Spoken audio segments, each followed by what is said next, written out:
Hey, so I was going to say, since the last time I seen you, you've gone like trendy on a jumper in exchange for the hat. Did you exchange that jumper for the hat, or did you turn that hat into from the jumper? This is, I don't know how you wear this. It might be a fisherman's hat, but how's it look? It looks like it's fucking too small. Too small? I think that's the style of a fisherman hat. One. You got one? That's cool, yeah.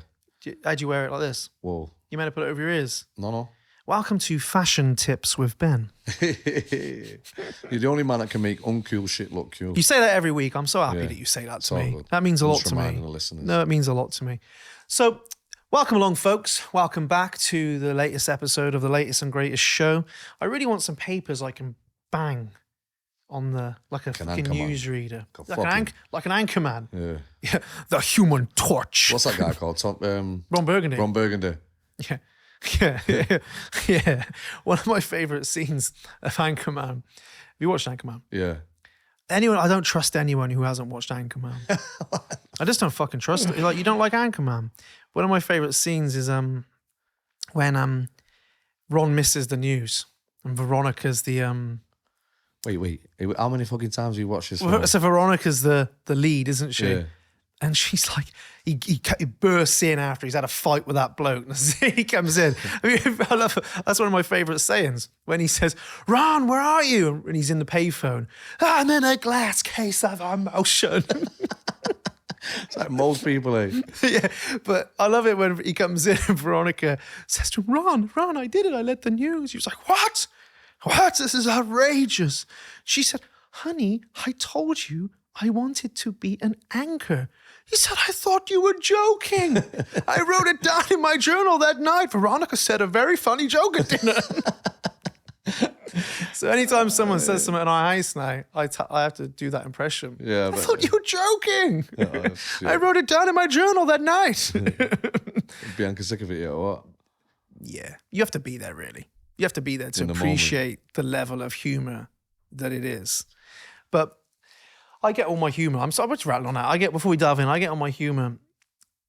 Every year, my mum does something that makes me laugh or says something. Did I tell you what she said to me about my Hotmail account? Nah. You know, did I tell you a story? Recently, Simon, can I have your email, please? I was like, yeah. So it's this is a while back. I said, yeah. So it's Simon. Yep. Hyphen. She goes, okay. Dash. Yeah. Gwillem. Okay. At hotmail.com. She went, Simon, Hotmail. I was like, no, that's the provider. That's not me describing myself. She thought you were saying she thought I was saying I was a Hotmail. Wow. I was like, what the fuck do you think I am? Well, she obviously thought you had it in your locker, eh? Yeah. There is a Hotmail, hotmail.com. That's me, Mum. Yeah. Oh, God, she's going to be some funny stuff. So anyway, Ben, this week I want to talk about a principle. Okay?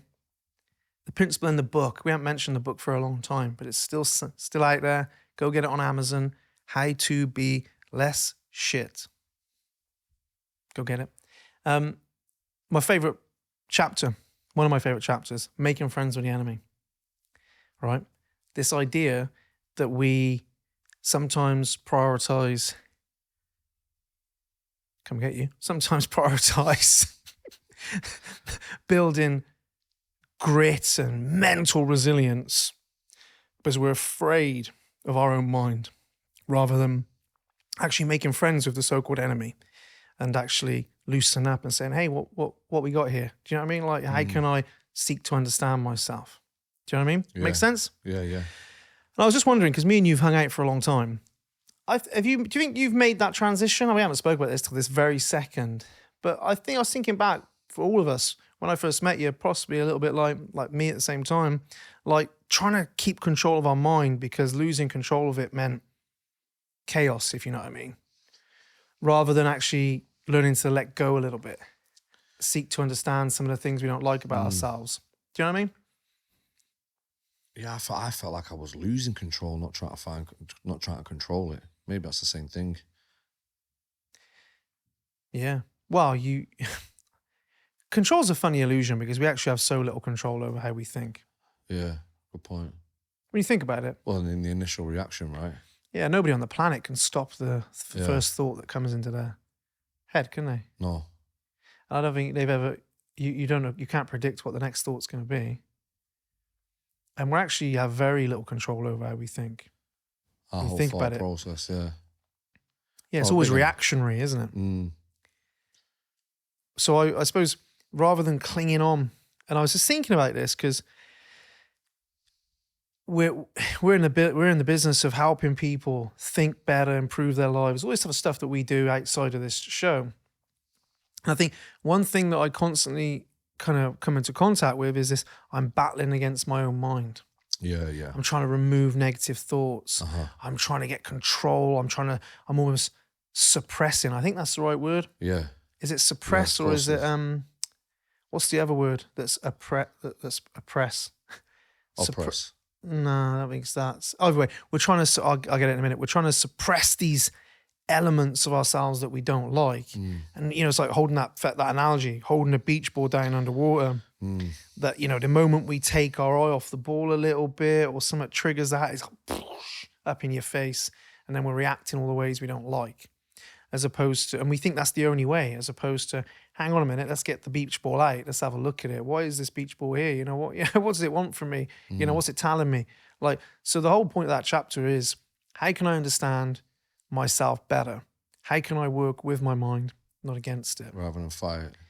Yeah. How can I befriend it rather than fight it? Because they're not the same, are they? How can I train it over trying to constantly control it? There's been an element of self-control, of course. But this idea that I have to control the way I think every day is actually a losing battle, because you can't control how you what you think. Can you? And then we were talking about this last week in one of the coaching sessions about intrusive thoughts, and I was like, man, just because you had an intrusive thought doesn't make you a bad person. It doesn't. It's not. It doesn't make it, for thinking that way. Doesn't mean you have to act on it. No.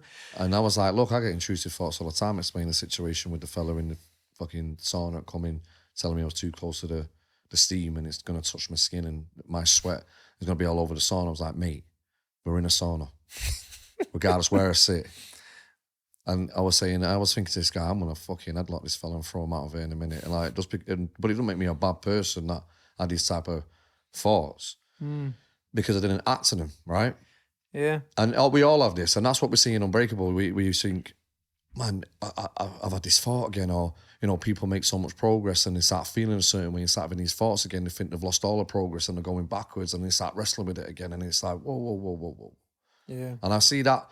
I can really relate to that. I'm sure you can. All battling with your mind, fighting with your mind, giving it too much significance. Yeah, and giving it way too much time and energy. It's like, what is a thought really? Something floating through your consciousness, I suppose, your awareness at that point. It's like, whoa. But if you're like, whoa, why is that there? Grab hold of it. Why is this here? Oh, there's another one. It's always here. It's like thought power. The ability just to let it float by and think, I think some crazy shit. Like, we think crazy shit. If everyone actually just had a fucking big sign on their head, and it was like those traffic signs, that are just like, on the motorway. Yeah, the billboards. It's like, obstruction, report of obstruction. If you had a thing like that that's flashing up all the time, what you were thinking, it'd be fucking crazy, wouldn't it? Man, nuts. I was walking into Greg's thinking, God, that's a good looking girl over there. It's just when we were in. She looking at me. She looked at me. I think she definitely was. And the woman was definitely. Oh, Christmas cake. Isn't that brilliant? Christmas cake's wonderful. Ben's paying for this. How's that woman got that? And you think some terrible things. I think, I come back to this a lot, but, being a parent sometimes, a crying baby non-stop, and you might be like, you think some terrible things on time, don't you? You're like, fucking hell. Like, so baby, shut the fuck up. Yeah, like, Stop shut crying. up. For God's sake, what's wrong with you? Fed, your ass is clean. Throw you out the window in a minute. But then you can relate sometimes to, you can never, I'm not saying this, people hurt babies and stuff. You can never make that okay. Do you know what I mean? Not so. Sometimes you could probably see how people end up doing things like that. And I'm not saying that's good. No, you got to have that. Mentally ill people, thinking, for example. Someone yeah. who's mentally ill and has had shitloads of trauma. It doesn't make it right, but you can see how people do stupid shit. Yeah, if you're you'd never do. No. But you can kind of, that's one of the things I learned hugely from Buddhism and their art of Tonglen, relating to things like that, It's like you can see, because I've been ill of late, and you're like, fucking hell, it's chronic, and it's like you can see, like, God, how people with chronic illnesses over the course of their life get so miserable and down, and because it's never ending. I could relate to that all of a sudden where I couldn't before. I was thinking, is this fucking like me now? Like limited in what I can do and how I feel, and like, is this me? I felt so down.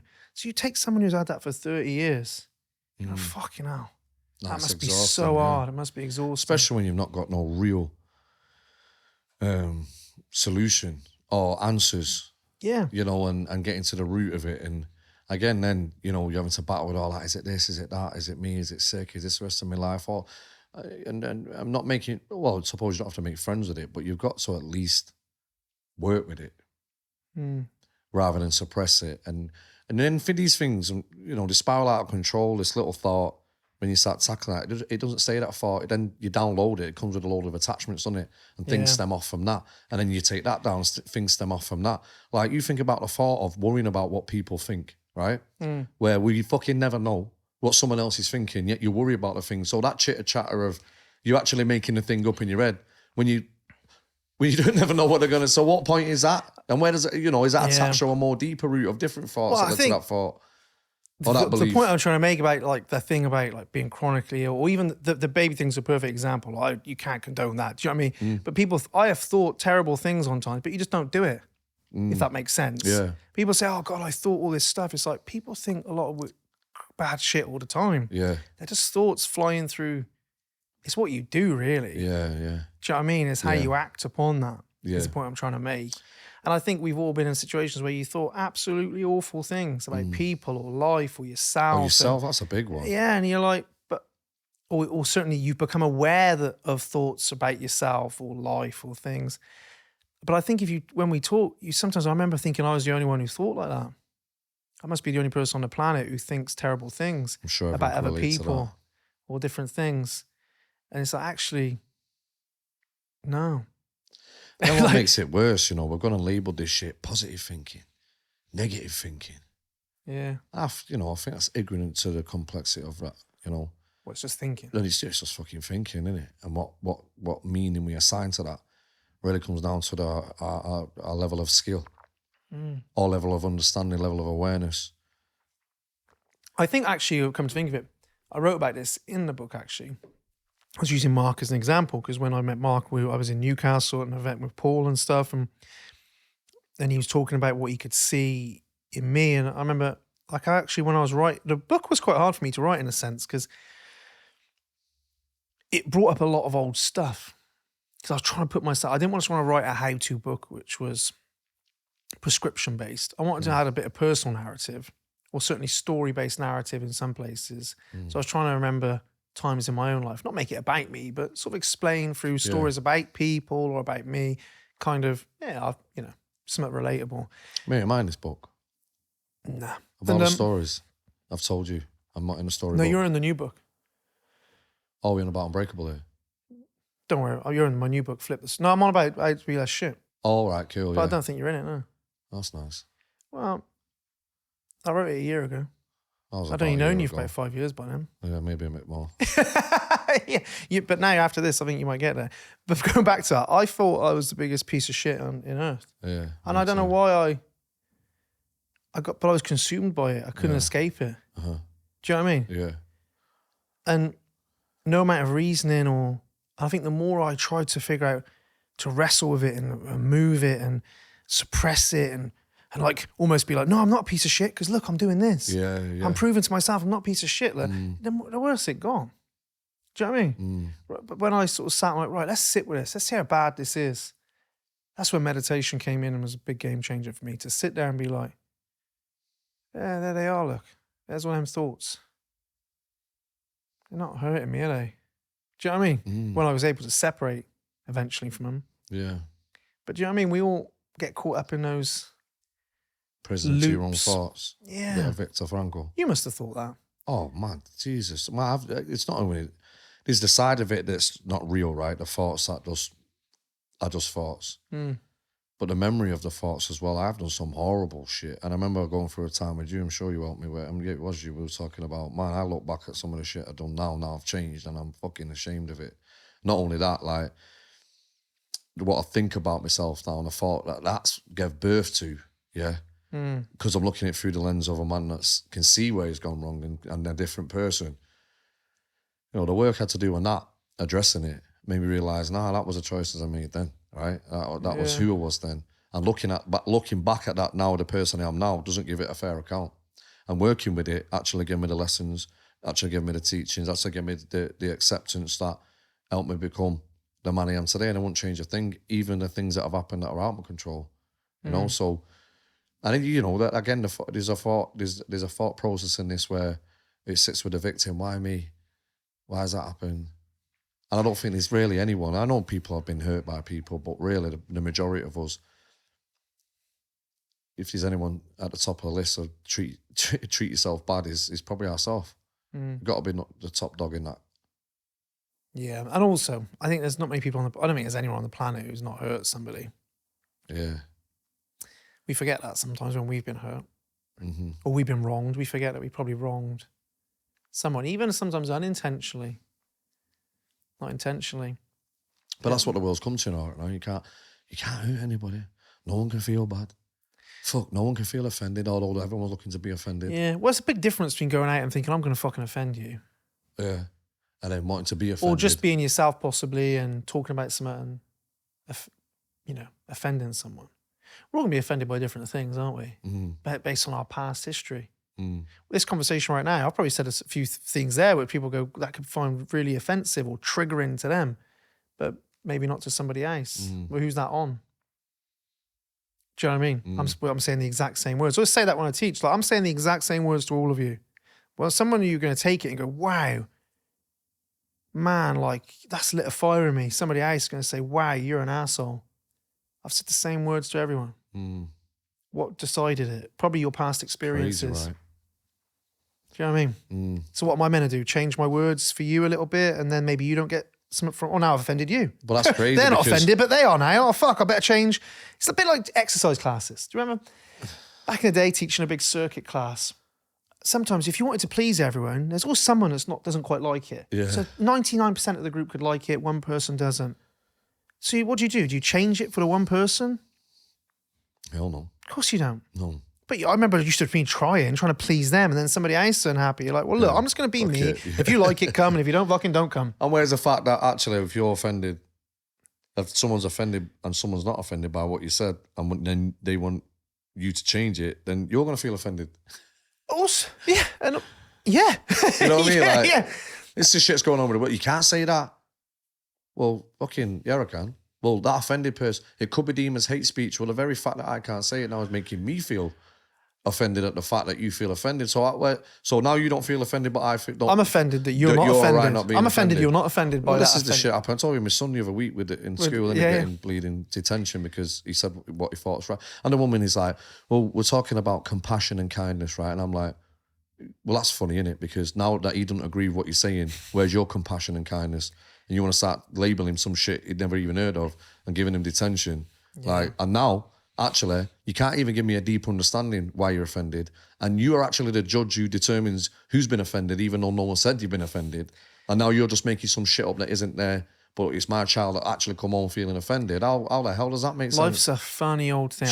I've got like this, I don't know, I'm just like, each to your own. If you want to believe that, crack on, but don't make me have to believe what you believe. 100%. And I won't try and make you believe what I believe. You believe what you want. I believe what I want. But what they're trying to make us believe in is something that doesn't really work, something that fits, something that ticks all the boxes but doesn't have no fucking meaning. You're never going to tick all the boxes. Well, in terms of what their criteria is for it, innit? Yeah. Do you know what I mean? It's a dangerous place to be. Well, I think we're at a time in life where I think people are more confused than ever. If you think about it. But I think there is these times in history. We were talking about it outside there where Mark was talking about religion coming about and no science, and science coming about, and us all clinging on to a sense of trying to find purpose, a way of understanding our own existence. Yeah. Because if you sit too long and try and understand it, it blows your mind a little bit, Well, it's doesn't a it? never-ending story. If you try and understand, like, what am I doing? Where am I going? What's the meaning of this? Like, it can blow your mind. You can get so far in that all of a sudden you think there's no meaning to anything. Yeah. But there is meaning. I'm giving it meaning. It's, oh, God, what the fuck's going on here? But I don't like anyone who I'm not a fan of anyone who intentionally tries to offend other people at all. If I saw someone in a pub just trying to be horrible to someone, I'd be like, what are you doing that for, you dick? Yeah. But at the same time, I don't like, I'm not a big fan of this essence of trying to make everybody the same. Yeah. And believe the same things. And also, if you don't believe what I believe, you're a bad person. Yeah, exactly. It's like, well, no, I just don't believe what you believe. I know. Like, I'm a big believer in like Taoism and probably a touch of Buddhism and things like that. But if you were a Christian or a Catholic, I won't be like, I'm offended at you. I'm also like, God, mate, you're wrong. Yeah, exactly. So, all right, whatever works for you, mate. Yeah. Do you know what I mean? Well, that's a big part of the world that they try to prove everyone wrong to make them right. Well, you're on a loser there straight away. I also think as well, I said this a few years ago, I don't know if you've noticed this, but if I believe something like I do, like we believe in our unbreakable principles, don't we? Uh-huh. I would, I would, if I could, I'd have that everywhere that wanted it. Do you know what I mean? That's what we're trying to do, right? I believe that these principles we teach and the sort of stuff we do helps people live a better life. That's what I believe. And because I want more people to adopt that, I try and understand the person and be like, where are they at? And what's in their head, and like maybe try this. Like we've been talking about, it's like gentle approach.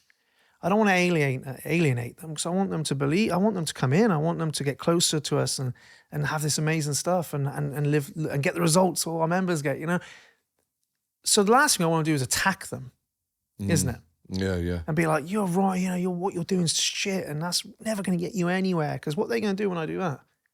Just go the opposite way. I'll Defend react. it. Defend it. No, you don't understand. Exactly. It's you. But I find on the internet, a lot of people who really want to do good in the world try and get other people to adopt their beliefs by fucking attacking everyone.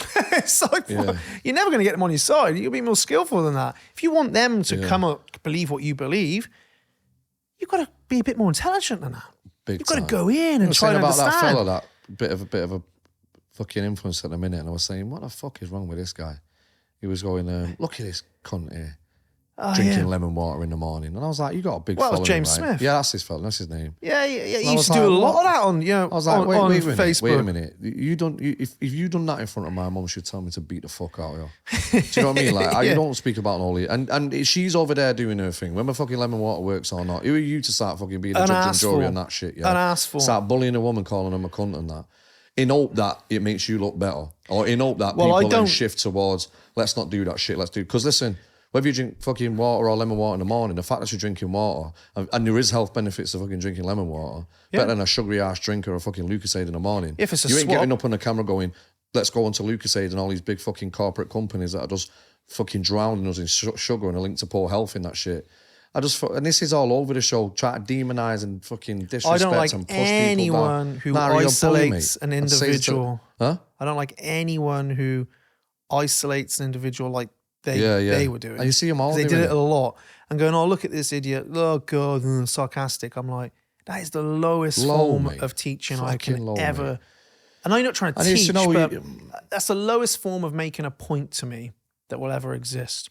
Like, we've just brought him up. I put his name in there because it's true. It's factual. You can go find it. That's what he did that for ages and built a big following. But then your little cheerleaders if that's the way he wants to do it, crack on. Well, it's fine, but you can do your thing. But then I'm sure you'll fucking turn into a puddle if someone done it to him. Well, I actually commented on something like this where I do this. I told you, it's like mocking, it was a post by a friend of his, and he was saying about mocking and, people mocking, and why do people mock other people? Why do people mock other people's success? And I was like, well, I don't normally comment. I said, that's all good and well, but I think people mock because they're sometimes bored as fuck and it's the internet. We've got to find this deep reason. Someone might mock me on one of my ads, but they're just like, who's this prick? I mock him, off I go, next thing. There's no meaning to it. Of course, some people mock because they're a bit jealous and don't understand it. Of course they do. It's, like I said, some people do it to take the piss. It's just a joke. That was what he was doing there, was a bit more, I think, nasty and spiteful, to be honest. You know, some bullying shit. Without a doubt. But also, that's what the point I made. I was like, sometimes I think people mock because they see other people do it online. A lot of big people mock. Big echo chamber. Mock, let's mock this person's approach. It's like, nah, I think it shows an element. I think it shows a bit of character that's not particularly my cup of tea. Oh, well, no, I agree with that. I think I've always been someone who's at the back for someone who chips her down. Do you know what I mean? Yeah, the underdog. I remember coming out one time, right? There was a load of us, and we come out of this house with a load of girls there doing our thing. We'd come out and we'd took trainers. I don't know why everyone took the trainers off in this house, and everyone's putting the trainers on. One of the lads that are with us, there was a fucking pair of trainers in his porch, ripped a foot, paint all over him. I thought it was someone's fucking trainers that lived in the house, yeah. And everyone's putting his trainers on. He's gone to put his trainers on last, and everyone's seen it. They just started fucking out. Mate, I was like, what the fuck? I didn't, mate, get involved one sec, but it nudged me to get this fella a pair of trainers. Yeah. Do you know what I mean? Whether that was right or wrong, it doesn't matter. The point I'm making is like, that there is how shit's supposed to be done. Yeah. Are you with me? Like, because the fact that you're mocking fucking some fella having poor trainers, one, you've lost the appreciation of the things you have on your feet. Two, it's like, these are our people. Yeah, if we can help this man here, it's the same way if we went out and no one could eat. I've had the last $5 in my pocket. And you see, I'm a big giver now, right? You are, yeah. But there was also a time I used to give from an insecurity as well. Like what? To try and... Not so much for like him, just because how bad it made me feel. He was in a certain position and I need to give him something to make me feel better, do you know what I mean? Where now it's like, even they're coming today, that everyone's got a little present or a gift, is because it's not that it's because I lack something. It's because it's incongruent with who I am. Yeah, and giving also, I think, is what has got me where I am. Do you know what I mean? Yeah. And not only just giving to other people, but also giving to yourself. You know, I think if you're going to have a mockingbird, how much should we mock ourselves? Going back to those thoughts at the beginning of the episode, how much should we mock our own shit? Yeah. You know, I don't think anyone who's mocking somebody else publicly is particularly happy. It doesn't make it okay, but they're probably not that happy. And if you're doing it just purely for marketing, it's like, well, you forget these are real people, real lives, mate. That's the one thing I always think about with the work we do. It's like, you know, these people do exist beyond their profile picture.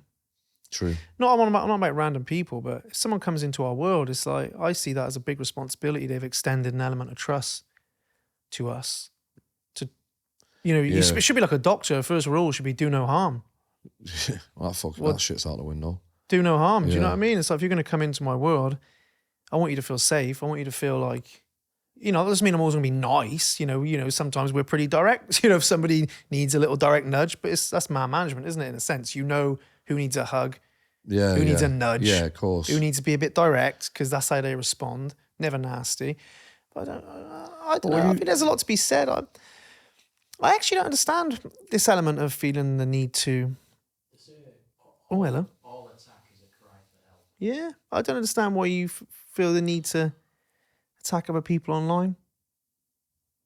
The online world's a different world, isn't it? Yeah, you won't say that. Half of this shit people won't say if it was in a fucking boozer. Oh, that for a fact. I love a boozer, but the boozer's the place. That's where you meet all the good characters. Proper. Yeah. Proper folk. Yeah, that's going to be my litmus. Is it litmus? Litmus test of people. Let's go to the pub. Yeah. See how you get on chatting to a lot of different people. I know. Yeah. You know what I mean? That's my test for future podcast guests. How are they in a pub? Are they all right in a pub? Yeah. You know, you find a lot about people. Find a lot out about people in social situations like that, I think. Yeah, you see the true self. Like, dude, you have fucking black house on your phone, mate. Who's in that fucking mastermind, mate? He's never off the fucking thing, really. They're like, your eyes really that coloured? All of that on camera. Look, you know, you're about 3'2", mate. Look about 6'7". And everyone posts the best shit, innit? The creme of the creme. I tell you, we're all guilty of that. I think we're both the same. I've always been someone, I think, I've always been this way, I think, that if I saw somebody who looked a bit isolated in a pub, I'd go talk to him. I'm the same. How you doing? All right? You make chat, do a little chat. Or that was one of my proudest moments of Ari getting his school nursery report. how he talks to everyone. And there's this one little lad who struggles with his speech. He's really delayed in his speech. And so they were like, he struggles to make friends. Because it's not the other kids being horrible. They're like, oh, he can't really talk, so they're playing with someone else, aren't they? Yeah. She said, but Ari will play with him all day long. And he always talks to me about it, because he said, I play with him every day. And I'm like, good lad. Because I always say, make sure you don't leave anyone out, ever. I think it's because probably sometimes I felt left out as a kid. And you know how that feels, don't you? To feel left out and maybe not when I was younger and not. Maybe that's where it stems from, innit? So you want fighting for the corner. So you want anyone who feels left, get everyone involved. Don't ever let it. It's nothing worse than feeling left out, isolated or lonely. You're not big on that, mate. I'll fucking leave no one behind. Yeah. Unless these motherfuckers mocking people online, they're getting left behind. Somebody trying to do the best, put a video out there, try and help people. You know, and there's somebody else that's crucifying them for other people's fun, other people's laughs. What would that say about that individual? I don't know, but fucking says a lot, mate. It says a lot to me anyway. It's a bit like we say, it's only marketing. It's what's even worse is the little fucking cheerleaders that cheer the mocking. You know what I mean? Oh, look at you. Fucking what? What? They're the people who stand around there while someone's being bullied, having a fucking. I know. Let's film it. Yeah. Shit yourself in a real life situation. Yeah. Miserable. Ratting on. Fucking, I dare people. I dare they tread all over these people. There'll be people like, what they mocking the mocker? Well, look at them attacking the attackers of the attacker mocker. Yeah, well. Ain't they bullying the bullier? They started it. Yeah, fuck it, we're finishing it. Yeah. But no, I just think the online world is a funny world. And I think it is a world we now live in, whether I like it or not. And I protect myself from the online world in a sense that I've spoken about this on many podcasts. It's like, my private life is my private life. Yeah, you taught me this. And I don't care if anyone else wants to be out there. But for me, it's like, no, I don't see the point in sharing every element of my life just to gain trust or something or make my life look a certain. It's not me. But I have to realize the online world is a world now that people live in, isn't it? Big time. And people have different personas online to offline. Than real life, yeah. And you never know what any fucker looks like anymore because they're filtered out to fucking high heaven. Catfished out the red. So it's like, well, it's a different world. And it's a world we have to navigate. Our young kids are going to have to learn to navigate this world. This is a conversation I'm with the kids, man. We need to teach them properly because, a lot of this stuff that they take for truth, man, that can shape beliefs, that can shape reality, But also bullying, I know it's a bit of a deep topic, but all these things that go on, people commenting. I think all you can do is instill a sense of confidence in who they are as an individual, a sense of certainty in who they are. Well, that's the solution to most problems, isn't it? And it's like, so when somebody does say, oh, you're a dick, it's like, well, are you? No, I'm not. Yeah. Oh, that's enough. Well, who cares? Yeah. When you know you're not. Uh-huh. Do you know what I mean? Like, yeah, big time. I think it's a funny, I've really battled with the online world. And I sometimes watch other people and think, that's not who you are. I've met you. And like, you're a bit of a fake. Or, and then, the online world's full of dicks. But it's not because I met you through an online world. I met Mark through an online world. So the online world's not full of dicks. The online world's full of great people. Yeah, and we've done some great things with it. As definitely has its purpose. As you say, the magic's in a dose. I think filters, by the way, I think that's going to be a big problem in the future. I'm just putting it out there. Or maybe the big problem now. It's just like, I get you want to filter your photos and whatever, maybe it makes you feel better, but I actually just think eventually, it's given us weird views of what of what people look like and stuff like that. And it's like, I think I can't take anyone serious teaching self-worth who filters their videos and photos. If you're teaching me to accept myself and your profile picture's got 74 filters on it and you look nothing like you look, I'm wondering if you've accepted yourself. You're a fucking hypocrite. Do you know what I mean? It's like, well, I'm just think filters and the fact that cameras now like iPhone have built-in filters anyway. The standard to make us look different. That's how I know we're probably a 30-minute episode, but I always remember the danger of filters, right? Not the danger, but I was on a meeting with you. I was on Zoom. and we were talking to that company about their well-being, and you introduced me to your friend, and he was a very handsome, well put together fella. Yeah. And it's all right to say fella, mate. I was thinking, and then I thought, well, God, next time I had to meet him on my own. I don't know why you weren't there. So I got my Zoom camera on. I looked in there. I thought, fucking hell, I look rough. Like, I thought, I'm teaching well-being to this, possibly just, I can't look this rough. Late night, I think I just had Ari maybe.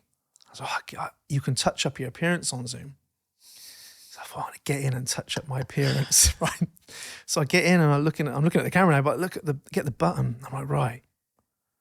Fucking Alice on already. No, was yeah, it? I was like, Motherfucker. How do I turn it off?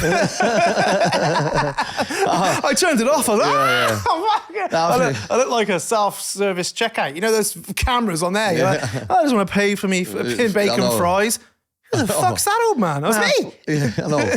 I always look bent on that. Why got a fucking bent filter on this? Why do I look so bent, terrible? I'm trying to pay for me goods. Like, what's going on? By the way, don't think we've never fucked about with filters. Fucking's gonna make my fucking six-pack look a bit shredded. It's going in. But I think if you're playing around having fun, you're not like your whole fucking identity is on it. You know what I mean? Like, it has to be the perfect picture. It has to be. We were talking about this. Well, when are you enough? When do you stop the filtering? I look at kids, my nieces and that. It's like, you are like, that is not you. That profile picture is not you. Yeah, if you're doing that, you're gonna filter. You don't your look. life, it's like, it sounds a bit, it's only a filter, but is it only a filter? What's the real psychological damage it's having? Yeah, surely they're gonna have to look at. I guarantee people are looking into that. Fuck, they already Study know. wise. Fuck it, come on. They have to be. But it's the whole thing of keeping you on there, innit? Harvesting your attention, making you feel people could have impact all this shit's having on, our brain chemistry and all this stuff and our identity now. We spoke about this before, Mark, innit? That, I'm trying to please 3,500 fucking people, or your followers, and 99.9% of them you don't even know. Yeah, you can never. You have this perception of, it's what the issue when I was like, always giving value. Ben, you got to give out there, giving value. And then I was like, fucking value. Really? I'm doing a disservice to these people because we're not giving them the next step. We've spoken about this a lot, though. A package. I think you just got to write. You got to, if you got to. I figured with my whatever I'm writing out there. It's like the moment I start thinking, well, what does that? What do they want me to say? I'm fucked. I find it so difficult when I'm just expressing. Yeah, I can relate the to things that. I need to express, possibly, or what I think are important or what I want to say. That's when people go boom and there's loads of engagement. And when I'm trying to write for somebody else, and I hate it. Do you know? Yeah, big time. But then, so to translate that across to life, how often are we all walking around thinking this is how I've got to be? That's the same thing. Yeah, that's fucking draining, man. Especially if it's that's like the and this is how I've got to look. Yeah.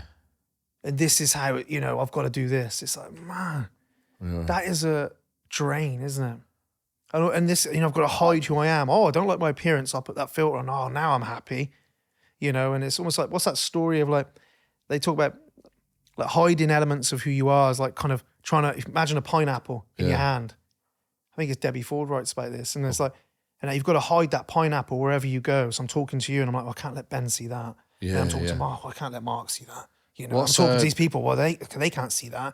And it's like, imagine doing that with like facets of yourself. Untethered Soul talk about that, innit? That's a good book on it. Like the bit of issues that you don't like and you build a whole, like... What's that? Untethered Soul. The book, Untethered Soul. No, I never read Untethered Soul. That's a belter. But they talk about, if I remember correctly, like, these things that we don't like about ourselves as a fawn. And then instead of taking a splinter out, you just leave it there, but then you start hiding it and you start dressing over it, and then it's difficult to put your clothes on, but you keep the pain there. Yeah. And then you start building a whole scaffolding around it, and then you build a whole life around it, but really you should take the fucking fawn out and address it as you get. But my analogy for this, as I've heard before, is if you fucking strawberry, don't turn up vanilla. Yeah, now. Wasn't that the first episode? Come on. Was that when Mike Tyson came in? Yeah. Or was that when Andrew Tate came in? You got strawberry there, you got vanilla here. That man comes in, he's got an AK-47. Can't even do the Andrew Tate anymore. That's what happens when that was you do Tony it, Robbins, I think. Fuck, You got to get out there. You got to be monstrous with what you're doing. You got to have unleashed the power within. Yeah, and by the way, fucking swipe your card there 10 grand. You're able to manifest whatever you want. Go to the back. You haven't got the money. Sell your house. Yeah. Get on, what have you done? Sold my house for who? Oh, I don't know. I was jumping up and down on a trampoline. It felt so good at the time. Yeah. No, you've the music was playing. Yeah. What do you do? I sold our car. But he's going to teach me. Yeah. But joking aside, I love Tony Robbins. He doesn't. But you hear a lot of stories because there's so many people. It's the mechanics of their events. I've known people who've gone there and come back and gone, fucking hell, I didn't want to buy that. And then they're trying to get out of it. And it's like, no, you've paid your deposit. Like, there's a lot of people. He has created the biggest business in the world at the end of the day in personal development, isn't That shit put it on the map, right? Yeah. He's done phenomenal things, but I still like to take the piss because I'd like to think he'd take the piss out of me as well if he knew who I was. He'd take the piss with Come me. have some hypnosis fucking state to put you in and say, was you mocking that fucking mocker? Yeah. You're mocking the mocker of the mocker. That's my impression of him. I think that's how he sounds. Well, one thing I didn't like actually we're waffling on now. Different story for a different day. But did you watch I Am Not Your Guru? No. His Netflix thing. Yeah, it's pretty cool seeing the effort they go to behind the scenes. Yeah, you can't knock it. Some of the things he did were a bit weird though, like fucking going on, like really coming down on that young girl in the start. You're like, wow. I was like, I don't know if that's really for me. Like, do you know what I mean? Hey, did Fred put that shit in the series? I told him not to put it in there. Yeah. Cut that shit out. First 10 minutes of the first episode, some bird getting a grilling. It wasn't the girl that put the fucking lemon water video on that, was it? It was. She fucking had it in for it. Everyone did. Right, yeah, putting that Kill the lemon business, never put another video out there again, bless her. Yeah. I hope that woman never saw she that listens video. to this to go, glad them two got my back. I have got her back because lemon water, not a problem. Not a If you fucking float your problem. boat, well, I think she was saying it detoxifies and like all that stuff. Detoxifies. And Yeah, because I read the science. I read all the literature. I don't give a fuck what you read, mate. You don't got a sense of common sense in you. Yeah, and I don't give a fuck how many peer review studies you read. Right, let's just go on a rant. Let's just fucking put everyone to it on this one. No, but you get them guys like, well, I read this and I read this and I give a shit, mate. Does that make you any more qualified at this game? I ain't got a qualification to my name, mate, and I'd have it with most of these fellas, you know? I think, there's two ways to build the biggest building in town. You know, build your own or to have the biggest building in town, build your own or knock everyone else's down. It's like much more enjoyable to build your own, isn't it? 100%. Yeah. Walk someone else's road or build your own. Definitely. Anyway, we should end on that note because I can feel me doing more impressions. Are you going to do your Mike Tyson before you go? It won't come out on camera. It won't come out on camera? Come out natural. Yes, come out natural. Do you feel like you've got performance anxiety now? Nah, something Do you like get performance anxiety a lot? Nah, I just ain't getting paid for that shit. That's another feature. We've got to look at the contracts. You're just worried Mike's going to see it. I could fuck about Mike. I You love him. do. Hang on. Fucking John McClane's back. That's not the bloke I from can't disrespect my Nakatomi. That's not hero. the bloke from the Nakatomi building. That's the bloke who invented the fries. Is that McClane's or McCain's? John McCain, isn't it? Yeah, McCain's. Anyway, we're out of here.